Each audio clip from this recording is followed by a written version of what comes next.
I'm a veteran. You can't talk to me like that. He was just trying to fill up his tank on the way home.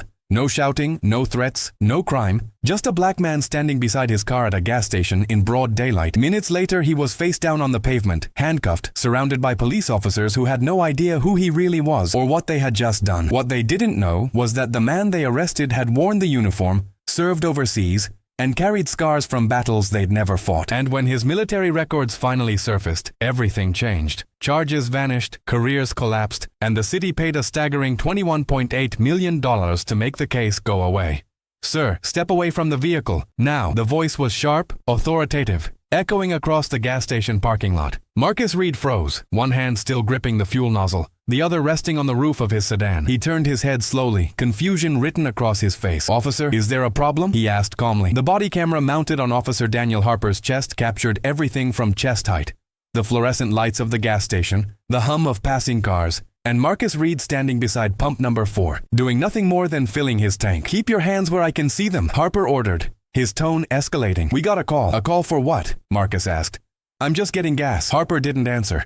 His body camera recorded his hand moving to his duty belt, his posture tightening. Another patrol car rolled in, lights flashing briefly before shutting off.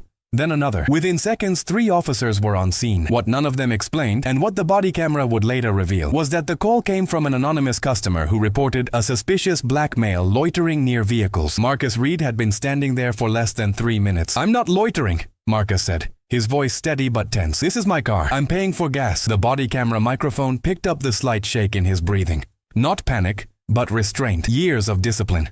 Years of learning how to keep his voice level when authority figures raised theirs. Officer Harper stepped closer. The camera followed, narrowing the distance until Marcus's upper body filled the frame. "Sir, turn around and place your hands behind your back." Marcus blinked.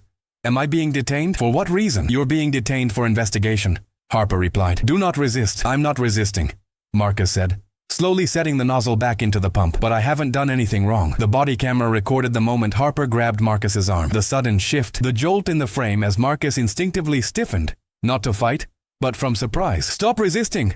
another officer shouted. "I'm not resisting," Marcus said louder now, confusion giving way to fear. "I'm complying." The camera captured Marcus being pushed against the side of his car, the dull thud of his shoulder hitting metal. The microphone recorded the scrape of handcuffs tightening around his wrists. Several bystanders stood frozen. One woman raised her phone. Another voice could be heard off camera. "He didn't do anything." Harper ignored it. His body camera recorded Marcus being guided, forced, down onto the concrete, knees pressed into his back, gravel biting into his cheek. "Why are you doing this?" Marcus asked through clenched teeth. "Please, just tell me what I did." No answer. What Officer Harper didn't know, what none of the officers on scene knew, was who Marcus Reed actually was. They didn't know that the man pinned to the pavement had served 8 years in the United States Army, that he had deployed twice overseas, that he had received commendations for leadership under fire, that the discipline keeping him calm in that moment had been forged in places far more dangerous than a suburban gas station. And most importantly, they didn't know that all of this was being recorded, not just by their body cameras, but by witnesses whose videos would soon flood the internet. Within hours, the footage would raise one devastating question. How does a decorated military veteran end up arrested for existing? Marcus Reed sat in the back of the patrol car, wrists cuffed behind him, staring straight ahead through the metal cage. The body camera mounted on Officer Daniel Harper captured the scene from outside as Harper leaned into the open door. "You want to tell me now why you were hanging around those vehicles?"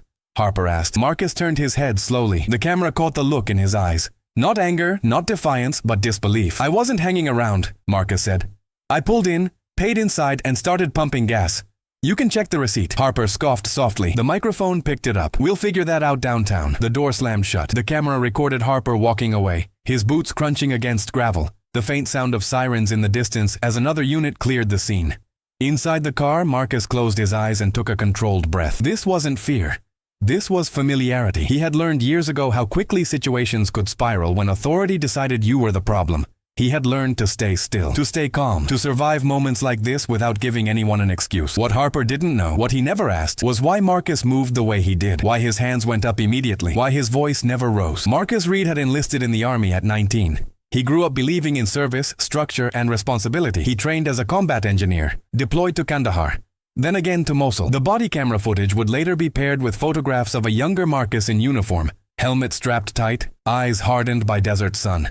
He had led convoys through hostile territory. He had been trained to identify threats, to de-escalate chaos, to protect the people next to him. And now, sitting in a patrol car, he was being treated as one. At the station, Harper escorted Marcus inside. The body camera recorded the walk through the fluorescent-lit hallway, the echo of footsteps, the mechanical buzz of security doors. Marcus was placed in an interrogation room, cuffs still on. "So," Harper said, leaning against the wall, arms crossed. "You got ID?" "Yes," Marcus replied. "In my wallet." Back pocket. The camera recorded Harper removing the wallet, flipping it open. Driver's license, credit cards, then something else, a military veteran identification card. Harper paused. The camera lingered just long enough to capture it. "What's this?" Harper asked. "I served," Marcus said quietly. 8 years. Harper's expression shifted. Not apology, not concern.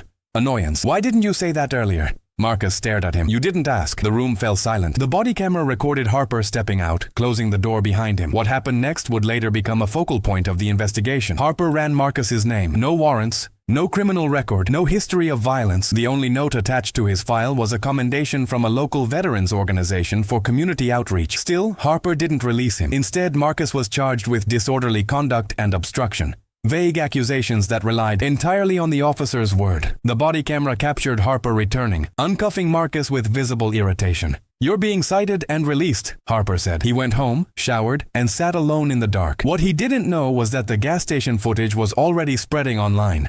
Multiple angles, multiple witnesses, clear video showing a man arrested without cause. And somewhere inside the police department, supervisors were about to realize that they hadn't arrested just another civilian. They had arrested a veteran whose records told a very different story, and those records were about to surface. By the next morning, the videos had millions of views. The footage from the gas station showed Marcus Reed standing calmly beside his car. "Next time, don't argue with police." Marcus stood slowly, rubbing his wrists. "I didn't argue," he said. "I asked questions." Harper didn't respond. Marcus walked out of the station that evening, shaken but silent. No aggressive movement, no confrontation, just confusion, followed by force. Viewers watched him comply, watched officers escalate, watched a veteran forced to the ground for the crime of existing. Local news stations picked it up first, then national outlets. "What we're seeing raises serious questions," one anchor said. "Why was this man arrested at all?" At police headquarters, supervisors scrambled. Internal emails later obtained through public records requests showed frantic back and forth between command staff. Officers asking what justification had been used. Sergeants reviewing body camera footage frame by frame. And then someone pulled Marcus Reed's full file. Not the abbreviated patrol database, the complete record. 8 years of military service, 2 combat deployments, multiple commendations, an honorable discharge. The body camera footage from Officer Harper was reviewed internally that afternoon. Investigators noted something damning. Not just what Harper did, but what he didn't do. He never articulated reasonable suspicion. He never identified a crime. He never attempted de-escalation. Instead, the video showed immediate assumption of guilt. The department's legal counsel issued an urgent recommendation: drop the charges. Within 48 hours, prosecutors quietly dismissed all counts against Marcus Reed. No press conference, no apology, but the damage was done. Civil rights attorneys contacted Marcus within days. They had already reviewed the footage, already seen the pattern. This wasn't just a bad stop. It was a policy failure. Through discovery, attorneys uncovered internal training materials emphasizing officer discretion in responding to suspicious person calls. Language so vague it allowed bias to masquerade as judgment. Then came the deeper dive. Officer Harper's body camera history revealed a troubling pattern. Of the 64 stops he had initiated based on suspicious activity over 5 years, 51 involved black men. None resulted in serious charges. Several ended exactly like Marcus's arrest.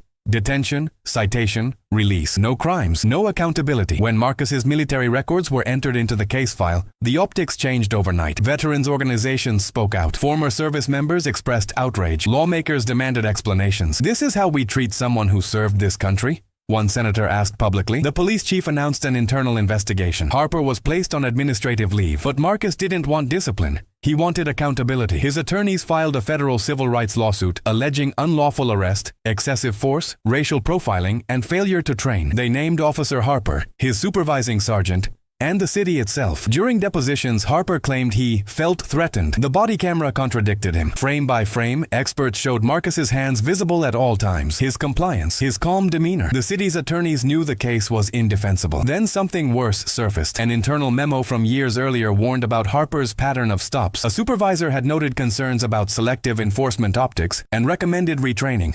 Nothing had been done. That memo would become a cornerstone of the case. The lawsuit moved quickly. Federal judges denied motions to dismiss. Discovery expanded. More body cam footage entered evidence. The city faced a choice: go to trial and expose everything, or pay. Behind closed doors, negotiations began, and the number kept climbing. Because this wasn't just about Marcus Reed anymore, it was about what his arrest revealed. The settlement talks lasted weeks. Every time the city tried to lower the number, Marcus Reed's attorneys played another clip, another body camera angle, another expert analysis breaking down how the arrest violated constitutional standards. The footage was unavoidable. It showed a man stopped without cause, detained without explanation, arrested without a crime, and now, paired with Marcus's military records, the optics were devastating. The city knew a jury would see a veteran, trained to remain calm under pressure, treated like a threat simply for standing at a gas pump. They knew a jury would hear that Officer Daniel Harper had ignored policy, ignored training, ignored basic procedure. They also knew the jury would hear about the memo, the warning that went unanswered, the pattern they failed to correct. 3 days before trial, the city caved.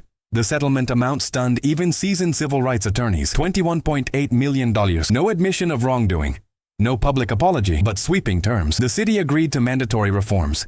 Independent civilian review of all suspicious person arrests. Mandatory articulation of probable cause on body camera before detention. Early warning systems for officers with racial disparity patterns. Expanded bias and de-escalation training. Automatic referral to civilian oversight for veteran-involved arrests. Officer Harper resigned before termination proceedings could begin. His supervising sergeant was reassigned. The police chief announced retirement 6 months later. Marcus Reed didn't celebrate.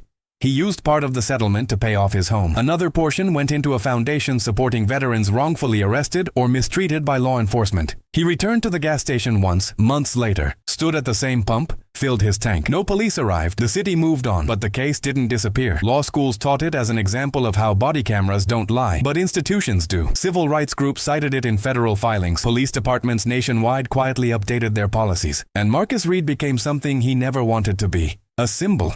Officer Harper believed he was responding to a routine call. Another suspicious person. Another moment of discretion. He forgot that the body camera on his chest was recording everything.